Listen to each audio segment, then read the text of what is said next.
bona abantu bayejabula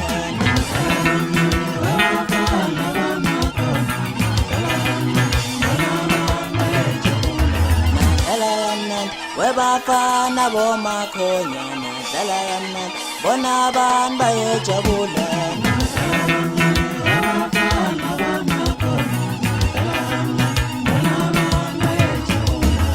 dlala kamnandi webafana bomakhonyana dlala kamnandi bona abantu bayejabula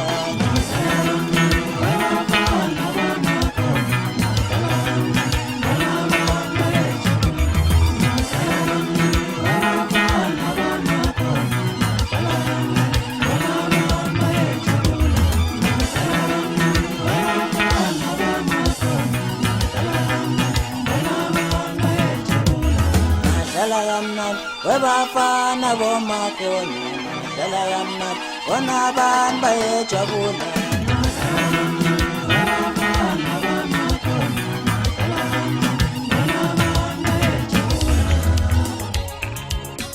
Ngizothanda ukubingelela abantu bonke bakaSokhulu nabantu bonke emhlabeni jikelele.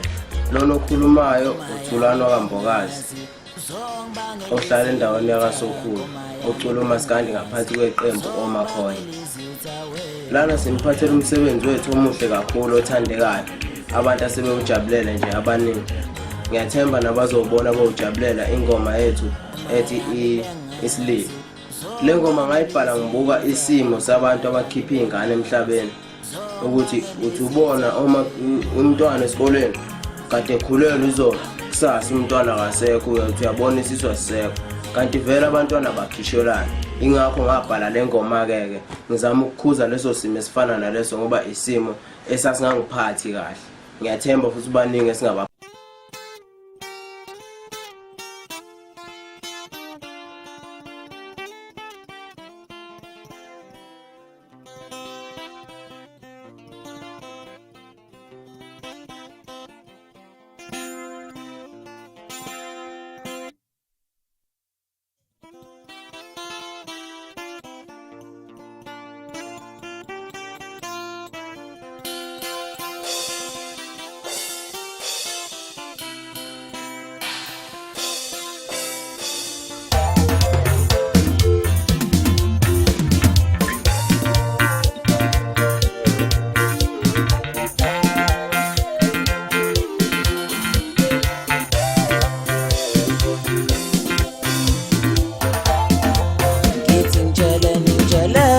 dadewethu ngithi ngitsheleni lonke iqiniso ngithi ngitsheleni bodadewethu uba nokhipha ingane la ekhaya ngithi ngitsheleni bodadewethu ngithi ngitsheleni lonke iqiniso ngithi ngitsheleni bodadewethu uba nokhipha ingane la ekhaya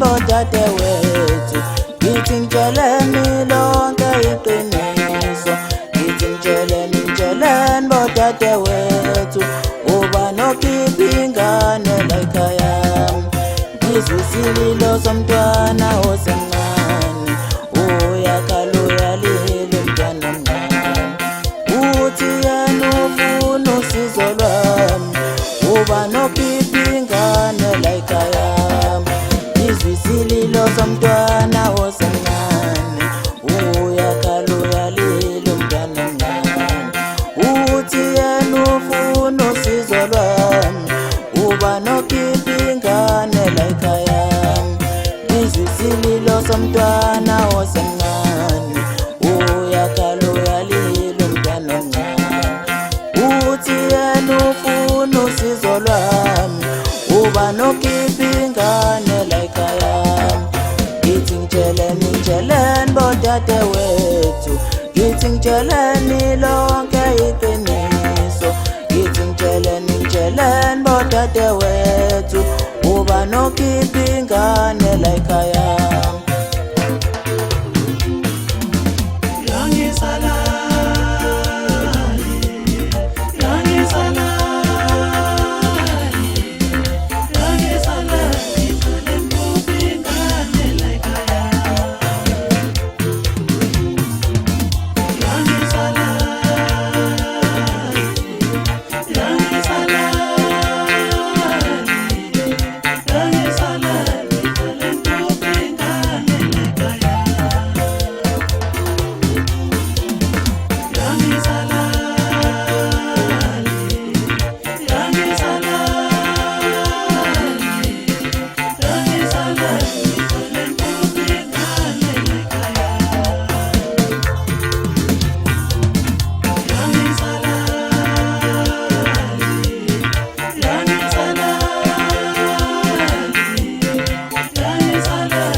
Qala wami ukucula ngaqala ngicula neGeza laMangomane okuyi-artist lakhona la endaweni yangakithi kwaSokhulu. Kwahamba izinsuku ke sabona isimo sokuthi nami ndalikhona ikhono lokucula. Wase nginika igunya ke lokuthi angiphume nami ngiyozama ngivuse iqembu elingoMakhonya. Iqembu loMakhonya lavuka ngonyaka ka2016. Laqala ngalowo nyaka laziwa la emphakathini wangakithi kwaSokhulu. Lana ke ngakithi kwaSokhulu ngabe baningi abacula sebephumelele kube into okuthiwa uchazo ikhona. Abantu bakaSokhulu bawubukela phansi umculo abawunakile ngoba isikhathi esiningi ukufika uzoperforma ungatholi lutho uhambe bengacabanga lezi ingoma operforma ngazo ikhiphe ngemali. Iyo ke lento edala ukuthi sigcine kwaSokhulu kungathi akekho umculi oqhamuka kwaSokhulu ubone kwezinye indawo uqhamuka abaculi abaningi noma masipala bethu nje abasiqashi ngisho ngathiwa kunama event akhona emphakathini kuze kulandwe abantu bale kude. Into esicelayo ke nje njengama artist yakwaSokhulu sengakhulumela onke. Sicela ukuthi siqasheke nathi ukuze sikwazi ukuphakamisa indawo yangakithi kwaSokhulu. Siyami zikhona impela ingoma ezikhona okuzingoma khona ingoma ezimendleleni izitha nethi ngiyakubonga Nkosi uJesu. Lapho ngangibonga khona isiphiwo sami ngesiphiwo umdali esokucula uMaskandi. Bese kuthi kube khona nale ethi sililo abantu asebeyijabulele kakhulu. Kube nenye ethi nadlala kamnandi wafana uMakhonya. Ziningi nje kakhulu ingoma e-album yoMakhonya mase zizonke ziwu8 ngokuthi i-album yokuqala vele sakhishwayo. Kodwa kwesibili ke bese labathandi bomculo woMakhonya ngibaphe zibe u12 nje ingoma zikhona impela. Ngize ngibe lapha engikhona khona abantu engizofisa ukubabonga nje ababamba iqhaza elikhulu kakhulu ekungikhuphuleni lo mculo nokungilekelela ukuthi ngiveze umculo wami kubantu. Ngifisa ukubonga iGeza laMangomane okuyilona elangithatha la ngifundisa umculo ngoba yonke into ngiyifunde eqenjini leGeza laMangomane. Ngibonga uBhensapensile umfoka Mdletshe naye okuyena ongisizile ukurecorda ngiqala ukurecorda kuze kube namhlanje futhi usenami usangibambisile.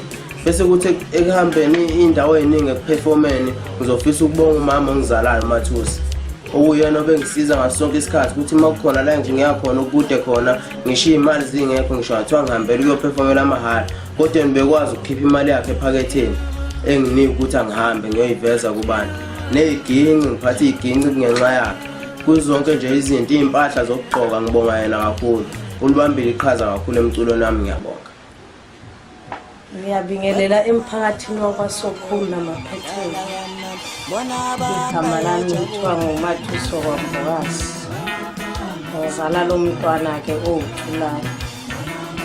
Ngiyacela ke emphakathini wakwaSokhulu emphakathini wakithi ukuthi abantwana bexhaseke ngoba into edala ukuthi ngize ngimvumele ukuthi enze lo mculo. Ngibuka kakhulu isikhathi samanje abantu bathanda idakamizwa. Manje obeqoqa abantwana abancane bengicela ukuthi abazali bebavumele makuneyindawo la kiwa khona bebavumela abantwana bebaphe nokuncane kokunikela ukuze sithole imoto ukuze beyiveze abantwana ukuvikela uphuzo olukhona nezidakamizwa. Ngiyacela ke emphakathi wakithi abantwana bethu sibathande ngoba amakhono abo singawagcini phansi. Bayiveze nabo bebe abantu ngoba omunye umntwana umazi ukuthi kusasa lakhe libhekile. Ngiyacela ke nami lapho engithola khona amandla ngingifake ngibasize ngibaxhasa ngama-transport ngibathengele nezinsimbi okungeke kuzwakale komunye mawuthi ufuna imali engaka. Ngiyacela ngoba imali azikho mphakathi wakithi kakhulukazi abazali sixhasane labantwana ukuze beqhubekele phambili. Ngiyabonga.